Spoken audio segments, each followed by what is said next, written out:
En esa época, los presidentes del Perú de esa época solo gobernaban 4 años. No es como ahora. Ahora se gobierna 5, ¿no? En esa época se gobernaban solamente 4 años. ¿Ya, chicos? ¿Estamos claros? ¿Qué quiere decir? Que si de acá a acá hay 20 años, que son los 20 años que duró la República Aristocrática, ¿cuántos presidentes entonces debió haber habido en toda esta época? ¿Cuántos tenía que haber, chicos?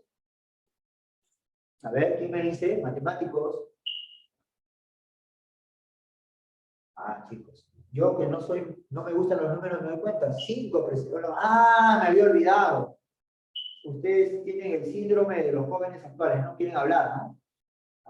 Entonces, la lógica dice que acá debería haber, que en esta época ha habido 5 presidentes, pero no, hubo más. ¿Por qué? Porque hubo golpes de Estado, ¿no? El golpe de Estado es cuando un militar o un civil apoyado por los militares toma el poder por la fuerza, ¿no? Se apodera de la presidencia por la fuerza. Entonces eso ocurrió, eso implicó que en esta época hubieran más presidentes de lo que debió, porque debieron haber habido 5 nada más, pero hubo un poquito más, debido a estos problemas políticos, ¿no?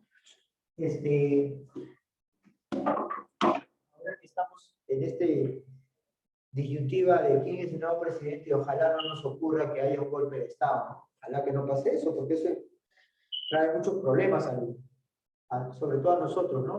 Las personas que vivimos dentro de este país. Listo, seguimos entonces. Lo que queremos ver hoy día es quiénes fueron esos presidentes que gobernaron en estos 20 años. Como dije en la clase pasada, la mayoría de ellos pertenecían a la clase social más alta, pero eran gente de la oligarquía, eran gente muy poderosa económicamente, y que prácticamente se habían adueñado de todos los recursos más importantes que tenía el Perú, ¿no? Si recuerdan su práctica pasada, hay una de las hojas, tiene un mapa, incluso vino preguntas de ese mapa en el examen que han tenido el último examen mensual que han tenido, ¿no? En ese mapa vimos los nombres de estas familias. Entonces, estas familias se unieron alrededor de un partido conocido como el Partido Civil, que también ya hablamos de eso, y gracias a que se unieron a este partido es que pudieron ellos proponer sus candidatos, y es por eso que durante esta época la mayoría de presidentes del Perú fueron pertenecientes a estas familias, ¿no?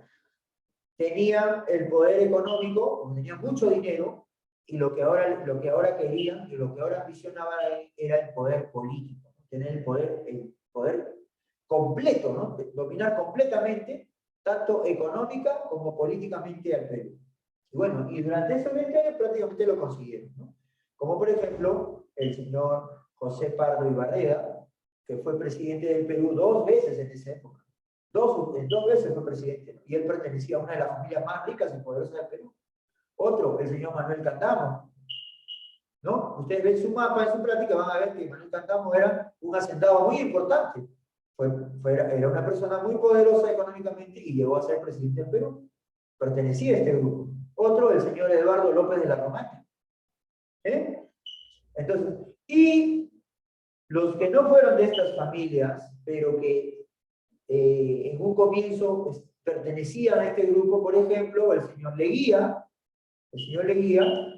él había hecho dinero, pero él no pertenecía a una familia rica, sino él había hecho dinero, él había venido desde abajo, él había sido un gran comerciante, ¿ya? Y había hecho mucho dinero, entonces él se comenzó a juntar con estas familias, ¿no? Y se unió a este grupo de las familias más poderosas, ¿ya? Pero después tuvo una pelea con estas familias y después él se separa. Pero en un comienzo sí pertenecía a este grupo. Y el otro presidente, los otros 2 presidentes que sí no pertenecen a estas familias, porque yo dije que había algunos que no, son el señor Billinghurst, que fue presidente del Perú solamente 2 años, y el militar Benavides, que tomó el poder por la fuerza. Son los únicos 2 que no pertenecen a estas familias poderosas de esa época, de la República Aristocrática, pero que gobernaron en esos años. ¿Ya? Entonces, lo que queremos ver hoy día son sobre estos casos. Ahora, para para no dictar, para no tener todo que escribir, está toda la información, está en la práctica. Le he mandado, y por eso esa práctica es más larga, tiene 4 hojas. Yo le he mandado ayer. A ver, ¿quién ya la tiene? No me imagino que nadie.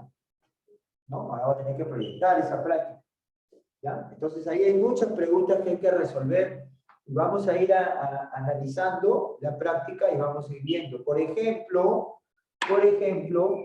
¿qué acontecimientos? Miren, muchos acontecimientos importantes ocurrieron en esta época. Miren, si te das cuenta, esta época se desarrolla en los primeros años del siglo XX, del siglo pasado, ¿no? Bueno, ustedes dirán, ¿qué siglo pasado, no? Porque la mayoría de ustedes han nacido después del 2000, ¿no? Todos ustedes han nacido después del 2000, ¿no? Ustedes ustedes no pertenecen al siglo XX, ustedes son de este siglo, del siglo XXI, ¿no? En cambio, sus padres, sus hermanos, si tienen hermanos que pasan de los 21 años, hermanos mayores de 22 años, ellos pertenecen al siglo pasado. Yo pertenezco al siglo pasado, todos sus profesores pertenecen al siglo pasado.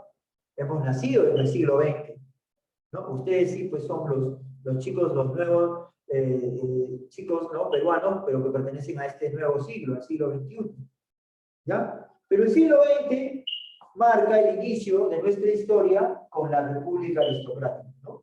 1899, 1900, llegó el siglo XX. Y en esos primeros 20 años ocurrieron muchas cosas en nuestro Perú. El Perú estaba renaciendo después de la grave crisis, después de la derrota de la guerra con Chile. El Perú estaba resurgiendo gracias a algunos recursos que estaban exportándose del Perú. Por ejemplo, el caucho, ¿no? Por ejemplo, la venta, que se había levantado mucho la venta de lo que era la caña de azúcar y lo que era el algodón. Esos recursos estaban haciendo que nuestro país renazca en esos momentos, ¿no? Pero también estaba provocando que algunas familias poderosas del Perú se hayan apoderado de esos recursos, ¿no? Para beneficio de ellos, ¿no?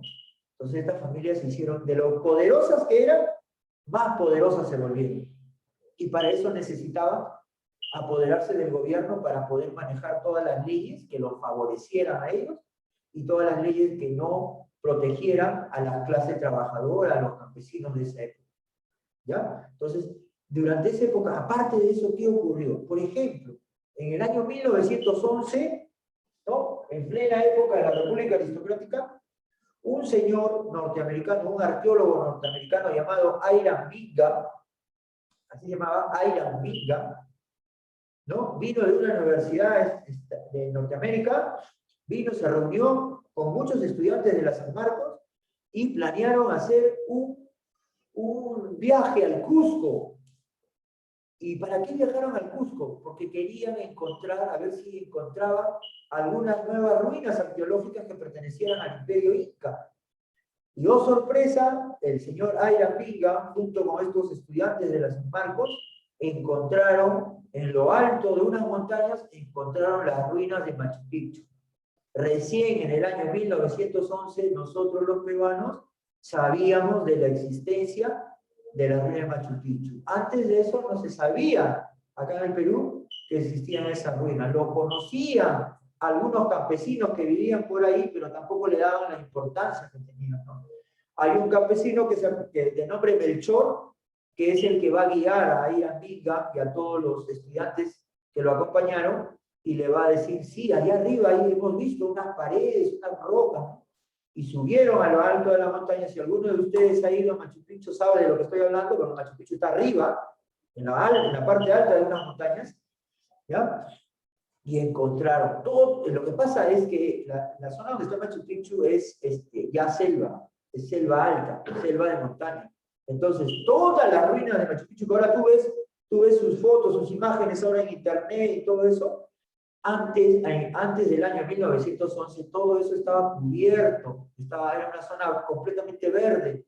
Todo Machu Picchu estaba cubierto de vegetación, por eso no se veía. ¿Entendido? No se podía ver hasta que por fin se descubrió ese año. Ese es un acontecimiento importante del año 1911 que pertenece a esta época. Otro acontecimiento importante.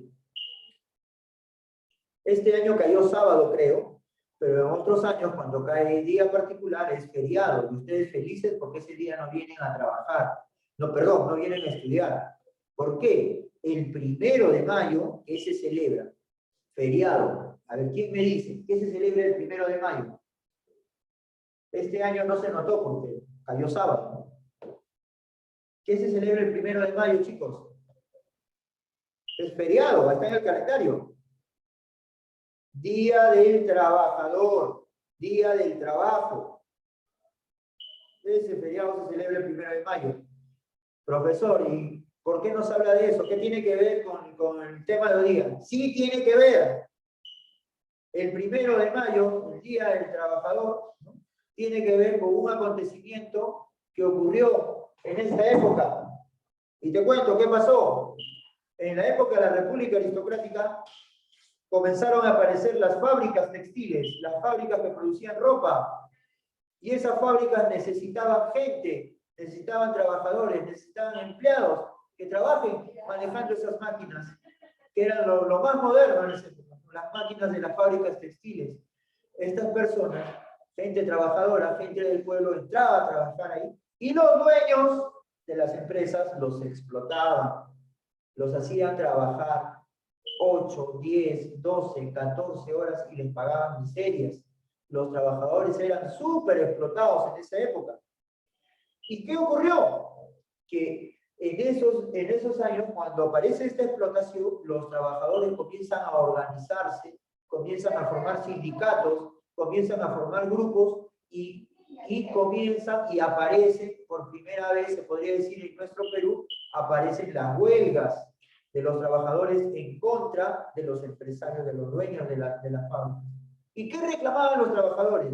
Reclamaban mejores sueldos, reclamaban su día de descanso, que puedan descansar los domingos, y reclamaban algo importante, el control de las horas de trabajo. ¿Por qué? Porque en esa época el dueño de una empresa te podía hacer trabajar las horas que él le diera la gana. Como la gente necesitaba el trabajo, tenían que cumplir. Pero la gente salió a reclamar pidiendo que solamente sean 8 horas de trabajo. Eso mismo que ocurrió acá, también estaba ocurriendo en otras partes del mundo. Los trabajadores también estaban reclamando, ¿no? Entonces, las huelgas en esa época fueron muchísimas. Y hubo tantas, pero tantas huelgas, que los dueños al final tuvieron que aceptar y salió la ley.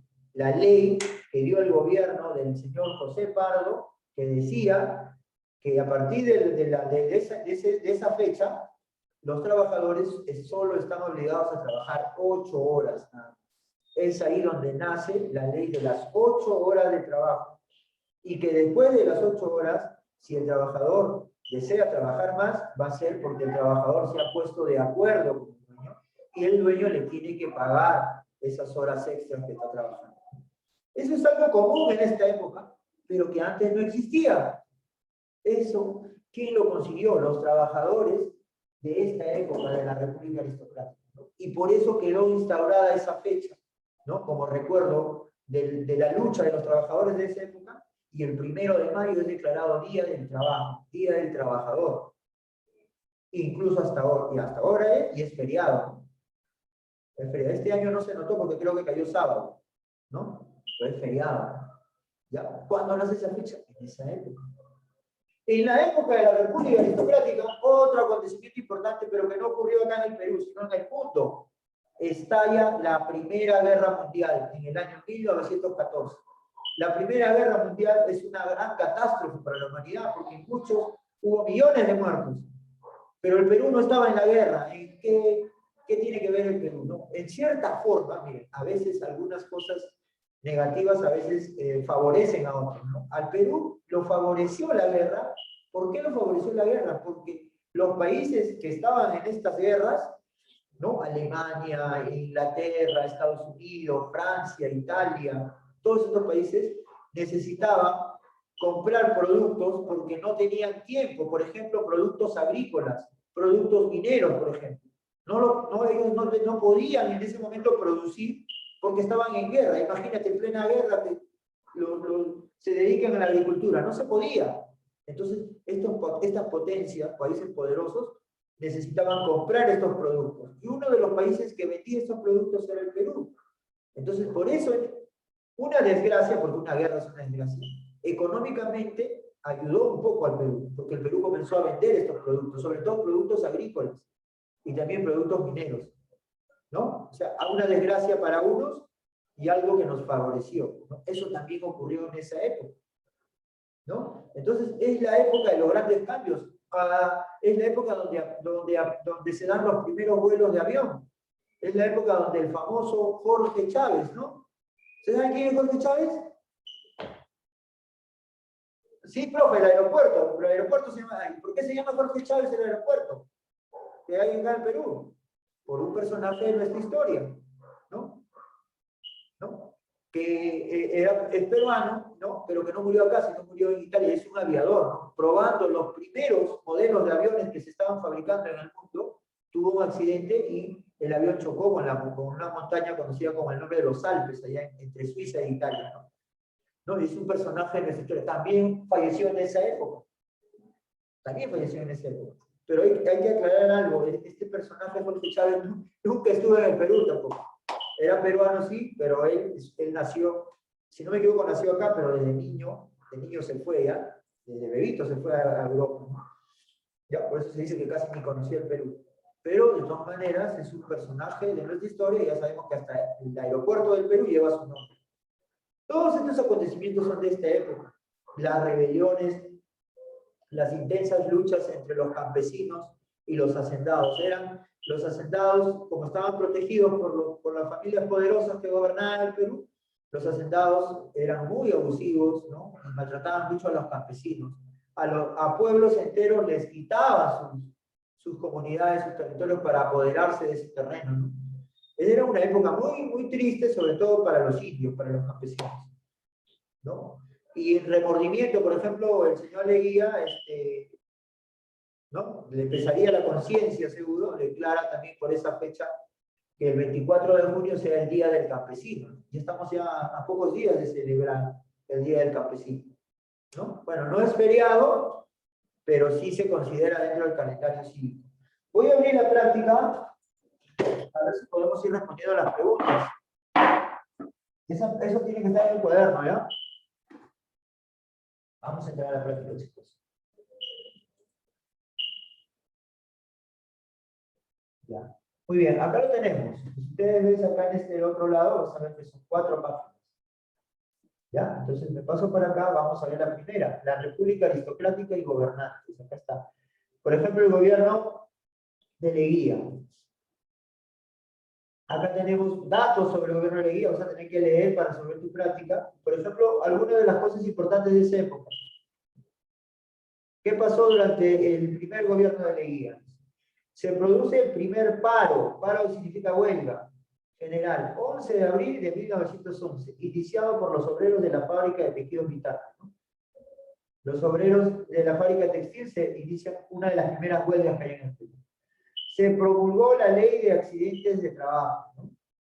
Esto favorecía a los trabajadores, ¿no? Si un trabajador se accidenta dentro de su trabajo, haciendo trabajo para el dueño de la empresa, entonces salía una ley que lo iba a favorecer.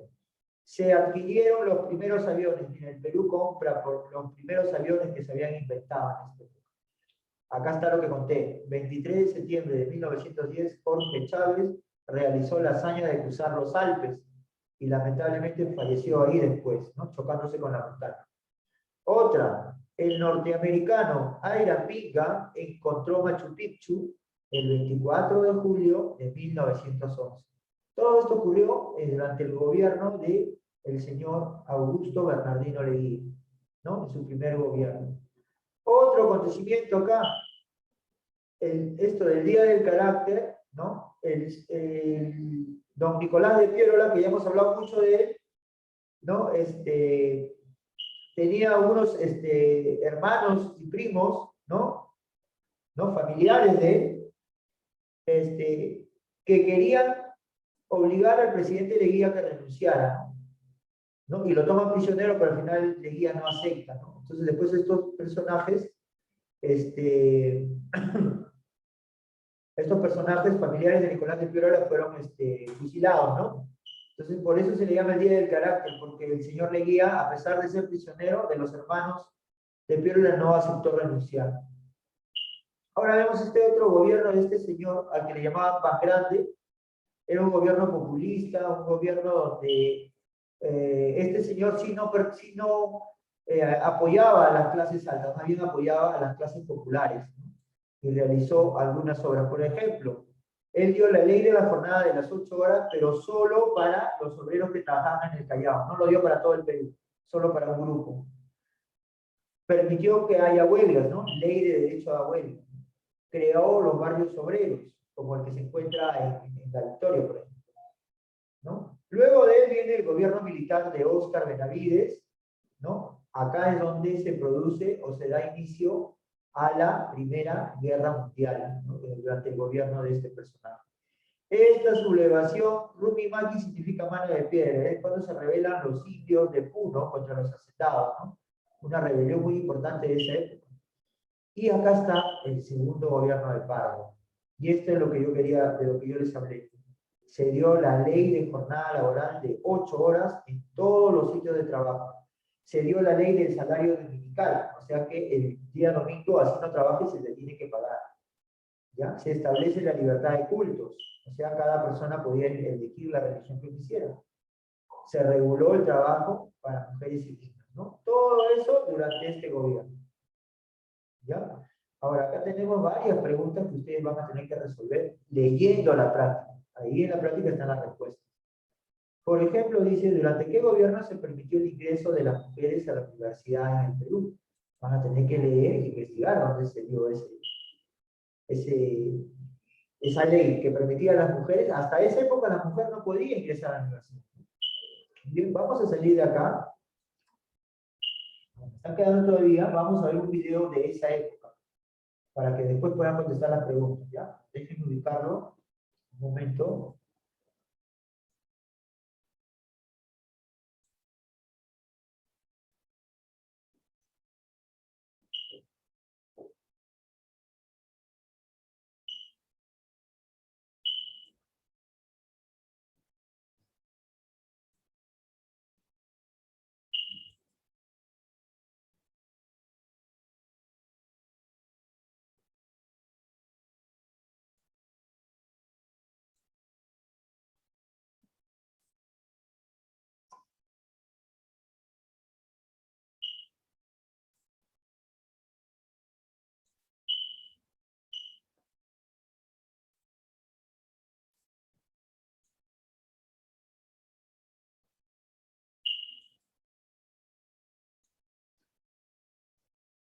Pues es un concepto A ver, vemos este video, ¿ya? de Basadre para referirse a los años que corren a comienzo del siglo XX, la época del llamado segundo civilismo. Y en este parque, sí, pues en estos alrededores, en que circulaban las grandes familias, era el teatro de sus paseos. ¡Ah, qué bonito, profesor! Aunque el palacio de exposición que está ahí al fondo fue construido en realidad en la época del Guam por el presidente Balta.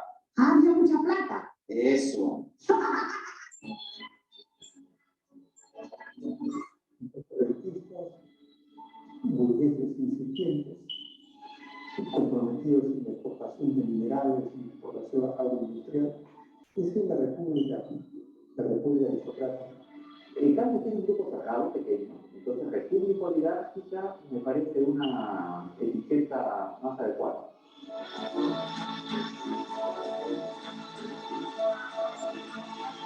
La República Aristocrática.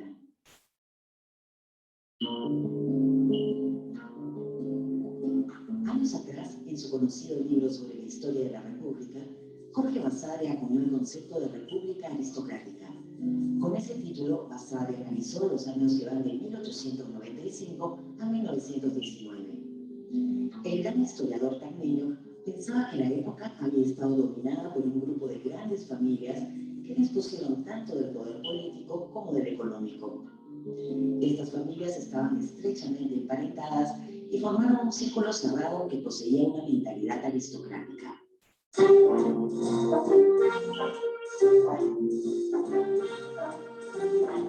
La República Aristocrática de 1895-1919, este periodo de estabilidad que hubo sucesiones presidenciales a través de elecciones, que esta estabilidad estuvo dada por un partido, el partido civil. La ausencia de modernidad, de modernización del partido civil, es lo que explica esta imagen de la República Aristocrática. Este periodo logró una superior estabilidad política que la habitual en el Perú de entonces. Con alguna excepción, la conducción política de aquellos días estuvo a cargo del Partido Civil. Era el segundo partido con ese nombre. Fue liderado por una nueva generación distinta a la de los fundadores que ejercieron el poder en los 1870, con Manuel Pardo a la cabeza, fundador del Partido Civil. Cuando hablamos de una época de estabilidad, no quiero que pensemos pues, en un orden suizo, ¿no? Y en una democracia ideal.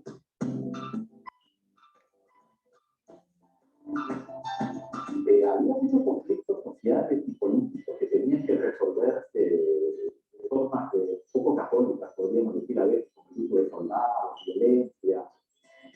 Pero la expansión económica ciertamente ayudaba a resolver, por lo menos en el corto plazo, parte de este malestar.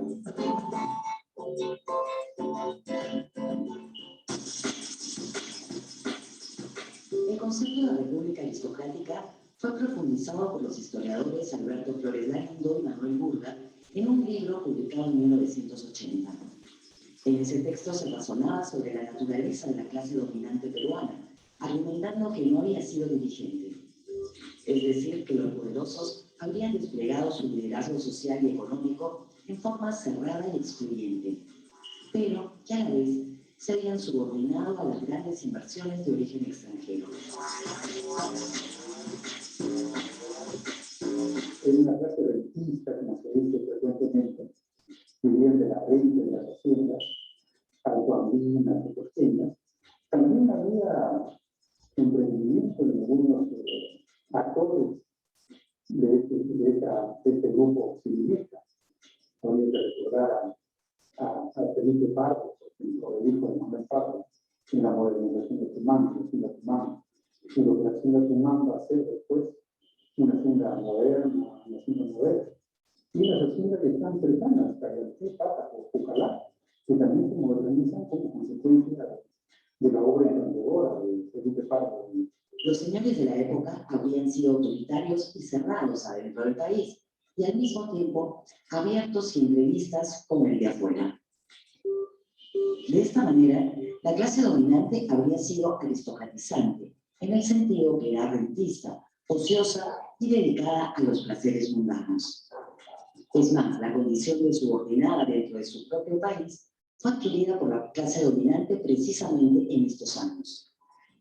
De acuerdo a esta interpretación, el contrato Grace, firmado por Cáceres en 1889, permitió la invasión del capital extranjero y la subordinación del Estado y del capital nacional frente al imperialismo. La República Aristocrática es bastante compleja. Tenían señores notables, los señores del siglo XIX, también habían algunos que se encaminaban hacia una conducta burguesa, una conducta modernizadora.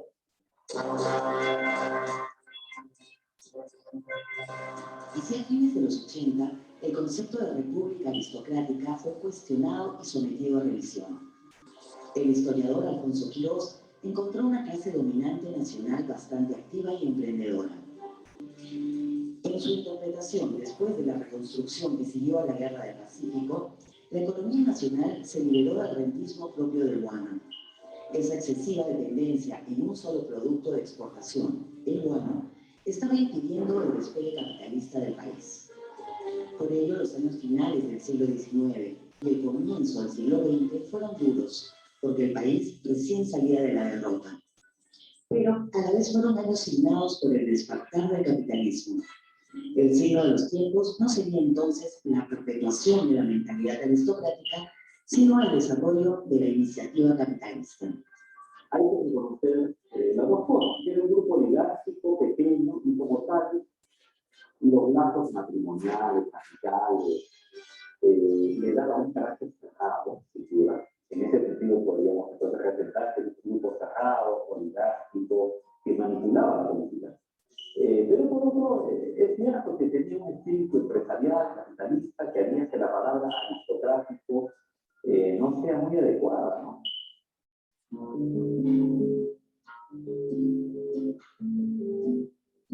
Un conjunto de instituciones científicas y económicas venían a confirmar el particular dinamismo de los señores de la época. El espíritu emprendedor capitalista había asomado de una manera ya moderna en el Perú de esos días. Esta perspectiva ha sido reforzada por los estudios que el historiador Carlos Contreras le ha dedicado al periodo, concebido como el despunte del capitalismo peruano. Ellos consiguieron la recuperación de la economía peruana tras la catástrofe de la guerra con Chile. Creo que el gran logro de esta generación empresarial sería este. Después, muchas de esas empresas, sobre todo en el campo de la minería, pasaron a manos extranjeras. Y ese podría ser su pecado, haber cedido su rol a las empresas extranjeras.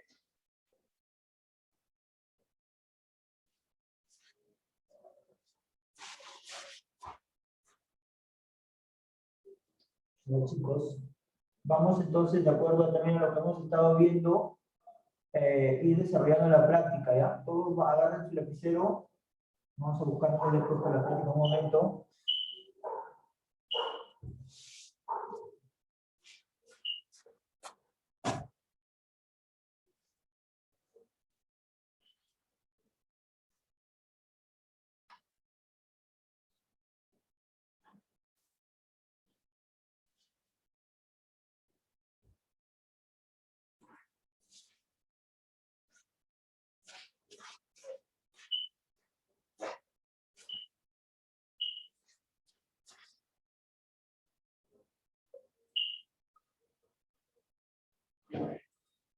Ya, ahí la tenemos.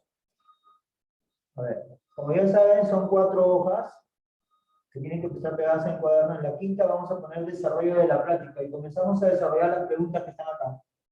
¿Ya? Pongan desarrollo de la práctica primero.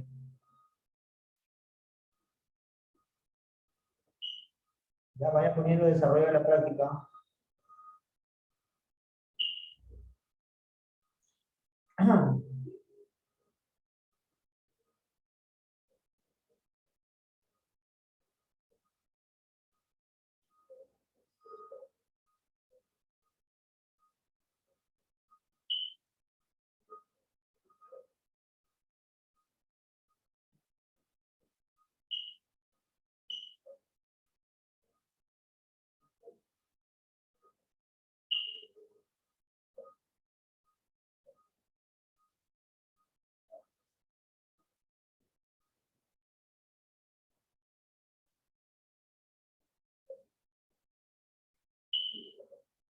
¿Ya listo? Entonces, desarrollo de la práctica número 1 dice, ¿durante qué gobierno se permitió el ingreso de las mujeres a la Universidad del Perú?